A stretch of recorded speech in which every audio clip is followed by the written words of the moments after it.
Bonsoir à tous et à toutes. J'espère que vous allez bien. J'espère que vous avez passé une très très bonne journée. Aujourd'hui, alors je suis désolé pour le son derrière. Aujourd'hui, on se retrouve pour une petite vidéo où je vais parler un petit peu de ce qui s'est passé à l'Euro. Je pouvais pas faire,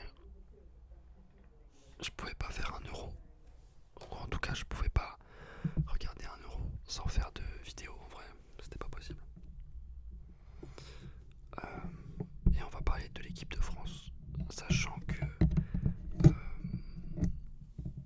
lundi, on a un match contre euh, l'équipe de Belgique. Alors la Belgique, ça va être un gros match. Pourquoi ça va être un gros match? Puisque malheureusement on n'a pas pu remporter le match contre la Pologne. Ce qui fait on est tombé sur la partie de tableau la plus compliquée, malheureusement. Pour m'accompagner, j'ai des mi-choco. Alors, à vrai dire, ça fait très longtemps que j'avais pas pris de mi-choco et je me m'étais dit que ça pouvait être sympa de regoûter.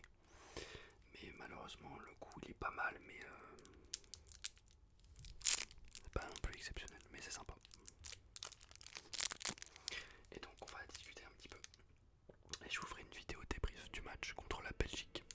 Ça va être très très dur. Mais j'ai bon espoir dû au fait que l'équipe de France, pour vous dire, la dernière défaite de l'équipe de France en compétition officielle dans le temps réglementaire était, donc la dernière défaite était en 2014 contre l'Allemagne. Depuis, en fait, nos défaites c'était à chaque fois après le temps réglementaire, donc soit sur penalty ou soit en prolongation.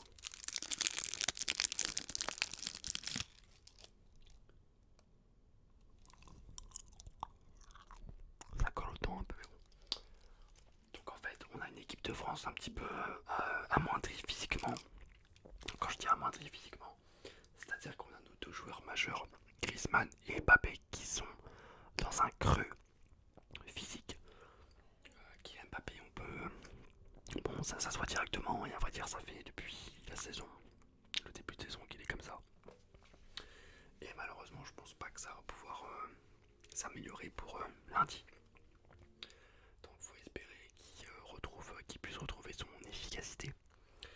Et il faut espérer que Marcus Thuram, puisqu'apparemment il va être titulaire, il faut espérer que Marcus Thuram défende correctement pour compenser les largesses défensives de Kylian Mbappé. Quant à Antoine Griezmann, personnellement, je me fais pas trop de soucis, puisque Griezmann, on sait que c'est un joueur de toute façon qui commence doucement ses compétitions et qui arrive à chaque fois à monter l'intensité pour être à chaque fois bon à partir des huitièmes de finale. Donc personnellement, je me fais pas trop de soucis pour lui. Euh, Défensivement, on a vu que c'était plutôt solide, donc faudra voir. Faudra voir parce que en fait, Upamecano c'est un très bon joueur, mais par contre c'est un joueur qui peut à tout moment faire des fautes grossières, qui peut amener des pénaltys. Et contre la Belgique, il y aura un certain Doku qui est peut-être vraisemblablement le meilleur dribbleur, en tout cas le meilleur joueur en 1v1 d'Europe actuellement. Donc il faudra surveiller ce duel.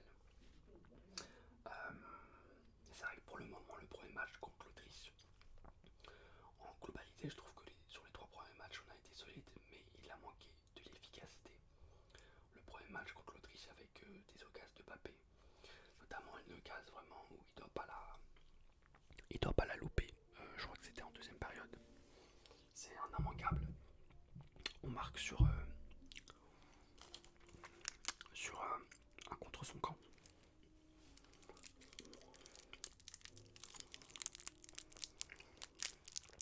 Deuxième match contre les Pays-Bas. C'est pour moi le meilleur match dans l'animation. Mais encore une fois, on a du mal à finir. Le troisième match, peut-être le plus décevant. Sans Griezmann. Avec un bon Bradley Barcola. Et un Mbappé. Un peu meilleur. Voilà. Mbappé, je l'ai trouvé un petit peu meilleur sur le dernier match. Physiquement, je l'ai trouvé un peu mieux. Avec son masque. Et voilà, je l'ai trouvé un peu mieux. Je trouve qu'il a fait un peu plus d'accélération. Donc c'est plutôt positif. Mais de toute façon, Mbappé, moi, je me fais aucun doute qu'il va vraiment retrouver la pleine mesure de son physique la saison prochaine avec un certain Pintus. Pintus, si vous ne savez pas, c'est le préparateur physique du Real Madrid. Donc il n'y aura pas de problème. Par contre, le caramel colle autant de vous.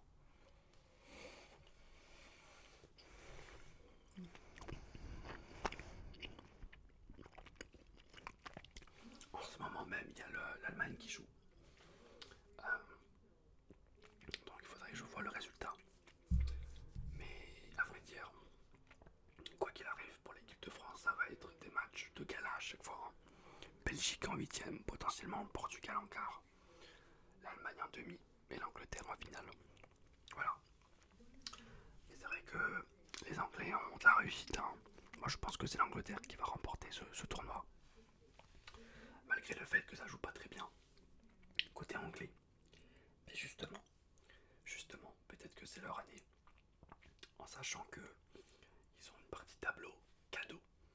Vraiment, ils vont affronter des équipes tout à fait prenables pour eux. Malgré le fait que la Suisse est un outsider assez sérieux, ils sont de très bons joueurs, très physiques, très rapides. Donc à surveiller cette équipe suisse. Pour lundi, apparemment, on va commencer avec un 4-4-2. Alors c'est une composition assez particulière qu'on n'a pas l'habitude de jouer. Avec donc Tchouaméni, Kanté, Rabiot sur le côté gauche. Et on attaque Griezmann en poste de numéro 10. Mbappé et Marcus Thuram. Composition intéressante. Assez équilibrée, c'est ça qui est intéressant. Marcus Thuram qui va jouer dans son poste de prédilection, comme à l'Inter Milan, devant, avec un autre attaquant autour de lui. Donc on verra comment ça se passe. Moi je suis pas un grand fan de Marcus. Après sur le match où il a joué titulaire, je l'ai trouvé mieux quand même, il a été intéressant sur les déviations. Je pense que Didier Deschamps l'adore. Sur le côté défensif, c'est vrai qu'il fait énormément d'efforts. Et donc il peut compenser un petit peu les faiblesses de Mbappé de ce côté-là. Mais c'est vrai que moi j'aurais aimé voir un Olivier Giroud, je trouve que c'est quelqu'un qui apporte énormément au niveau des coups de pied arrêtés offensifs et défensifs. Et également au niveau du jeu de déviation. Donc un trio Griezmann, Mbappé, Giroud, j'aurais vraiment aimé. Mais malheureusement ça va pas forcément être le cas. Donc on va voir pour le match de demain. On espère que ça va bien se passer. Je ne suis pas sûr que ça va bien se passer à vrai dire, mais c'est pas grave. On va voir ça et puis voilà. Bon, bah c'était une